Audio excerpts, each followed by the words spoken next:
hati.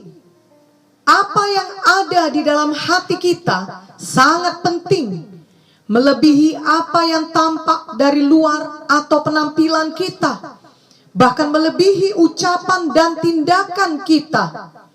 Seseorang dapat saja mengatakan hal yang berbeda atau melakukan hal yang berbeda dengan apa yang sebenarnya ada di dalam hatinya.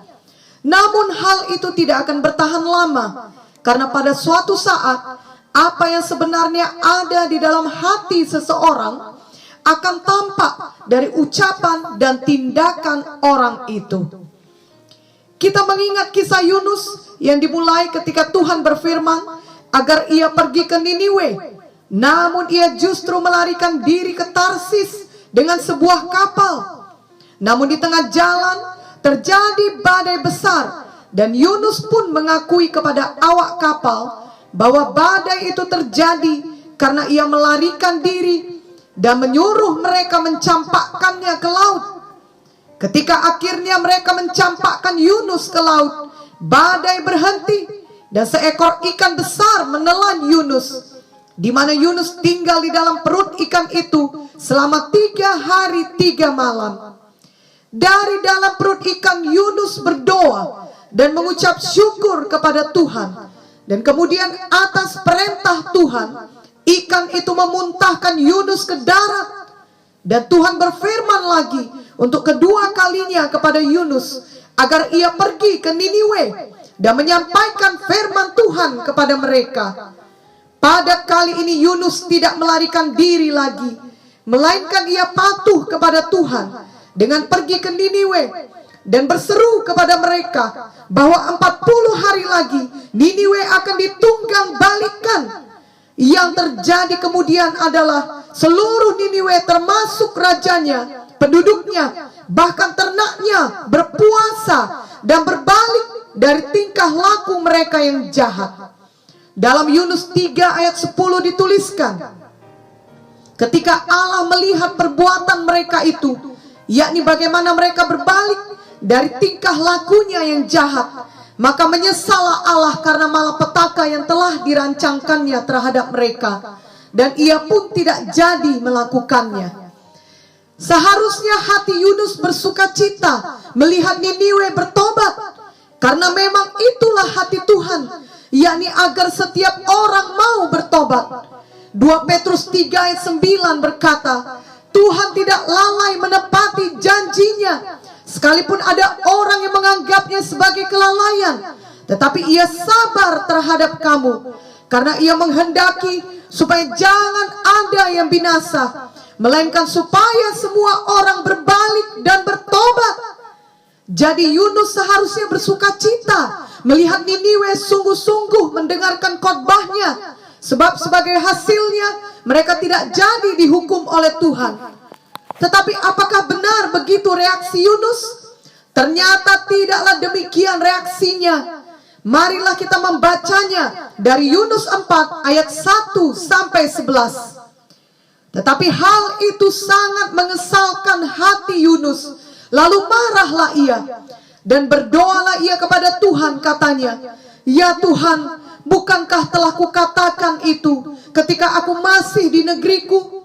Itulah sebabnya maka aku dahulu melarikan diri ke Tarsis, sebab aku tahu bahwa Engkaulah Allah yang pengasih dan penyayang, yang panjang sabar dan berlimpah kasih setia, serta yang menyesal karena malapetaka yang hendak didatangkannya. Jadi sekarang ya Tuhan, cabutlah kiranya nyawaku, karena lebih baik aku mati daripada hidup. Tetapi firman Tuhan, layakkah engkau marah? Yunus telah keluar meninggalkan kota itu dan tinggal di sebelah timurnya. Ia mendirikan di situ sebuah pondok dan ia duduk di bawah naungannya, menantikan apa yang akan terjadi atas kota itu. Lalu atas penentuan Tuhan Allah, tumbuhlah sebatang pohon jarak melampaui kepala Yunus untuk menaunginya, agar ia terhibur daripada kekesalan hatinya. Yunus sangat bersuka cita karena pohon jarak itu. Tetapi keesokan harinya, ketika fajar menyingsing, atas penentuan Allah datanglah seekor ulat Ia menggerek pohon jarak itu sehingga layu. Segera sesudah matahari terbit, maka atas penentuan Allah bertiuplah angin timur yang panas terik, sehingga sinar matahari menyakiti kepala Yunus. Lalu rebahlah ia lesu dan berharap supaya mati. Katanya, lebih baiklah aku mati daripada hidup. Tetapi berfirmanlah Allah kepada Yunus, layakkah engkau marah karena pohon jarak itu? Jawabnya, selayaknya lah aku marah sampai mati. Lalu Allah berfirman, engkau sayang kepada pohon jarak itu, yang untuknya sedikit pun engkau tidak berjerih payah, dan yang tidak engkau tumbuhkan, yang tumbuh dalam satu malam dan binasa dalam satu malam pula. Bagaimana tidak aku akan sayang kepada Niniwe, kota yang besar itu, yang berpenduduk lebih dari 120.000 orang, yang semuanya tak tahu membedakan tangan kanan dari tangan kiri, dengan ternaknya yang banyak. Jadi bukannya hati Yunus bersuka cita atau bersyukur atas pertobatan Niniwe, tetapi hati Yunus justru merasa kesal dan marah kepada Tuhan karena tidak jadi menghukum Niniwe. Perkataan Yunus akhirnya menggambarkan apa yang sebenarnya ada di dalam hatinya, yakni ia sebenarnya masih mengharapkan Niniwe ditunggang balikkan Tuhan. Ia ingin Niniwe dihukum atas dosa-dosa mereka. Bahkan begitu kesalnya Yunus karena Niniwe tidak jadi dihukum, sampai ia berkata kepada Tuhan agar Tuhan mencabut nyawanya, karena lebih baik ia mati daripada hidup dengan melihat Niniwe tidak jadi dihukum Tuhan. Dari kisah ini kita belajar bahwa setelah Yunus masuk ke dalam perut ikan, ia memang kemudian mematuhi perintah Tuhan. Ia patuh pergi ke Niniwe seperti yang difirmankan Tuhan. Namun sebenarnya hatinya belum sepenuhnya berubah. Walaupun tindakannya terlihat mematuhi Tuhan, bahkan walau perkataannya atau khotbahnya kepada Niniwe sesuai dengan yang Tuhan firmankan, namun sebenarnya hatinya masih mengharapkan Niniwe tetap dihukum Tuhan dan dihancurkan Tuhan. Tuhan mengetahui isi hati Yunus yang sebenarnya. Tuhan tidak terkecoh oleh tindakan kepatuhan Yunus yang sebenarnya masih berasal dari hati yang keras. Biarlah kita menyadari bahwa Tuhan juga mengetahui isi hati kita yang sebenarnya. Manusia di sekeliling kita mungkin akan terkecoh oleh tindakan baik yang kita lakukan, oleh ucapan baik yang kita perkatakan, bahkan oleh hasil yang baik yang kita tunjukkan. Tetapi Tuhan tidak akan pernah terkecoh oleh semua hal itu. Tuhan melihat jauh ke dalam hati kita. 1 Samuel 16 ayat 7b berkata, bukan yang dilihat manusia, yang dilihat Allah. Manusia melihat apa yang di depan mata, tetapi Tuhan melihat hati. Dan apa yang dilihat Tuhanlah yang terpenting. Sebab itulah yang benar, dan itulah yang menentukan hidup kita di masa sekarang ini sampai kepada masa kekekalan. Mematuhi Tuhan dengan hati yang keras mungkin saja dapat mendatangkan hasil yang baik, tetapi kita yang melakukan hal itu akan kehilangan sukacita kita. Seperti yang terjadi pada Yunus, ia memang mematuhi Tuhan. Ia pergi ke Niniwe dan mengkhotbahkan firman kepada mereka, dan hasilnya sangat luar biasa baiknya, yakni seluruh Niniwe bertobat. Tetapi Yunus kehilangan sukacitanya karena memang hatinya masih keras terhadap orang Niniwe. Yunus mungkin mempunyai alasan yang baik untuk itu, yakni karena orang Niniwe dan Israel selama ini bermusuhan. Juga dikarenakan memang selama ini orang Niniwe sudah banyak berbuat dosa, jadi mereka memang layak dihukum, atau alasan apa saja. Jadi Yunus tetap mengeraskan hatinya dan memakai kebenarannya itu, sehingga walau tindakannya mematuhi Tuhan, dan hasilnya sangat baik. Sayangnya ia sendiri tidak bersuka cita akan hal itu. Janganlah sampai hal demikian terjadi kepada kita. Biarlah kisah ini mengajari kita untuk mematuhi Tuhan dengan segenap hati kita dan dengan hati yang lembut dan tulus, bukan karena terpaksa atau dengan hati yang keras. Mungkin suatu saat Tuhan memanggil kita untuk melayani orang-orang yang tidak kita sukai, atau Tuhan meminta kita melayani di tempat yang tidak kita senangi, atau Tuhan berfirman kepada kita untuk melakukan suatu hal yang merupakan tantangan besar bagi kita, di mana kita harus keluar dari zona nyaman kita. Sama seperti Tuhan memanggil Yunus untuk melayani orang-orang di Niniwe. Marilah kita memohon Roh Kudus memberikan kepada kita hati yang lembut, yakni hati yang sungguh-sungguh suka mematuhi Tuhan, sehingga pada waktu kita mematuhi Tuhan, kita benar-benar melakukannya dengan sukacita. Yehezkiel 11 ayat 19 sampai 20 berkata, Aku akan memberikan mereka hati yang lain dan roh yang baru di dalam batin mereka. Juga aku akan menjauhkan dari tubuh mereka hati yang keras dan memberikan mereka hati yang taat, supaya mereka hidup menurut segala ketetapanku dan peraturan-peraturanku dengan setia. Maka mereka akan menjadi umatku dan aku akan menjadi Allah mereka.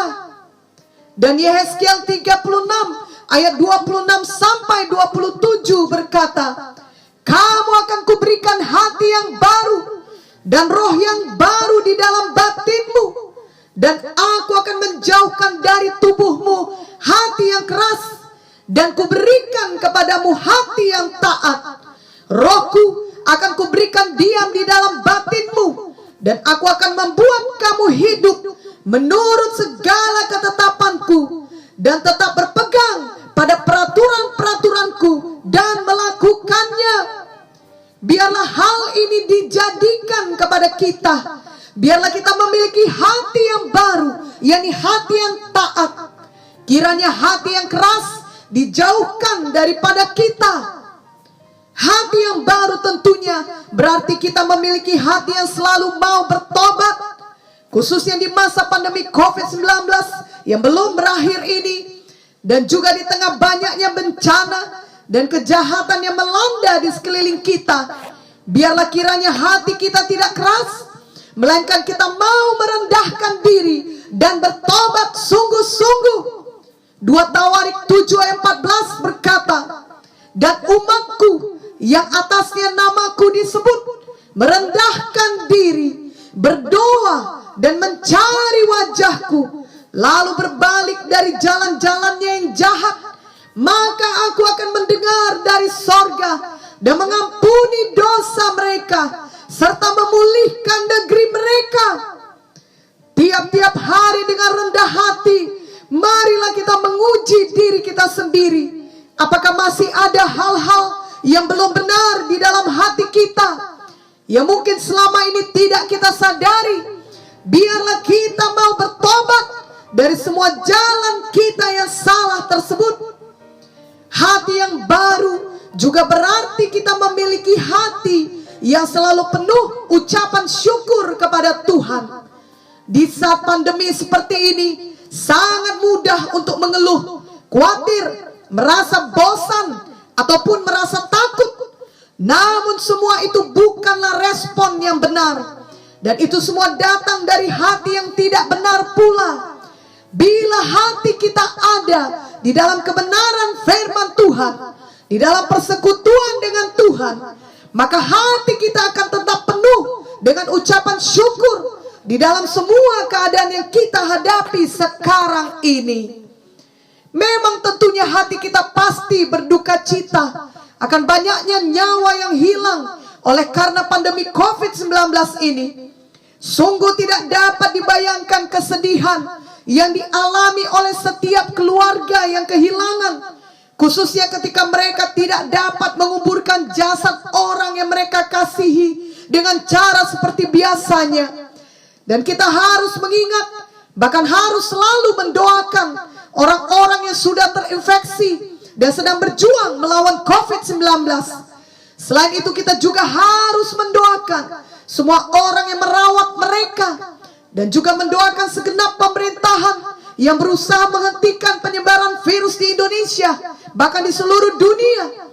Namun di saat yang sama, kita harus menjaga hati kita untuk tetap dapat bersyukur setiap hari atas perlindungan Tuhan bagi kita, karena kita masih ada di dalam keadaan yang baik dan sehat. Dan kalaupun kita termasuk sebagai orang yang ada dalam keadaan di karantina oleh situasi COVID ini, dalam hal itu pun kita percaya kepada Tuhan bahwa Tuhan tidak pernah meninggalkan kita.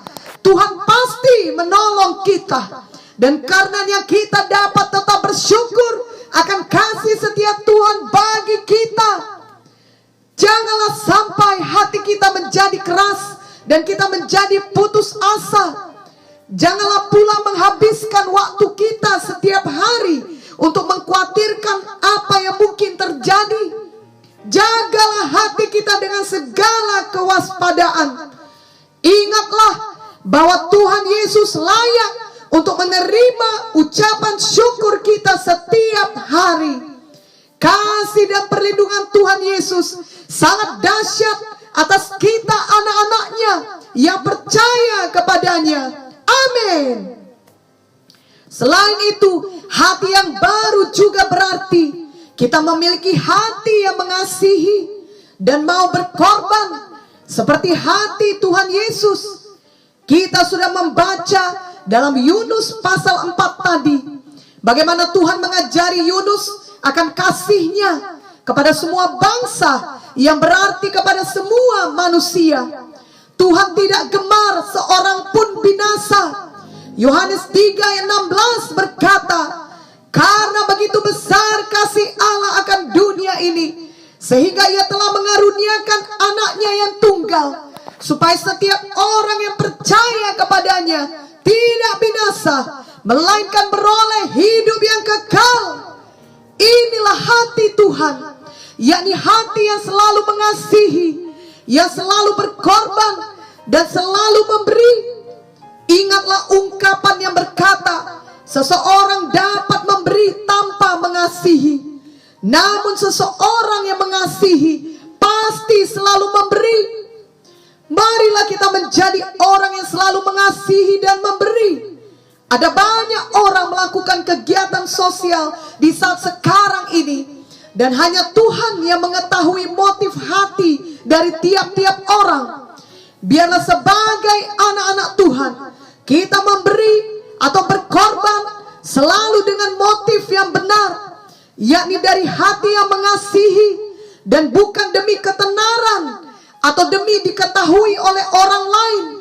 Firman Tuhan mengajarkan kepada kita bahwa di saat kita memberi, biarlah kita melakukannya dengan tersembunyi.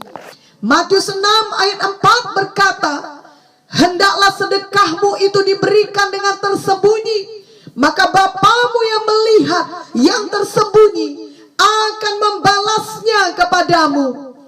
Di masa sekarang ini pasti selalu ada yang dapat kita lakukan untuk menolong orang lain yang sedang menderita. Marilah kita melakukannya dengan hati yang sungguh-sungguh mengasihi, yang memang rela berkorban tanpa pamrih bagi mereka. Perkara-perkara kecil sekalipun dilihat oleh Tuhan, karena Tuhan melihat ke dalam hati kita. Kita dapat mendoakan orang lain, memberikan makanan untuk orang lain, dan tentunya yang paling penting adalah kita selalu dapat memberikan pengharapan melalui firman Tuhan yang kita bagikan kepada mereka.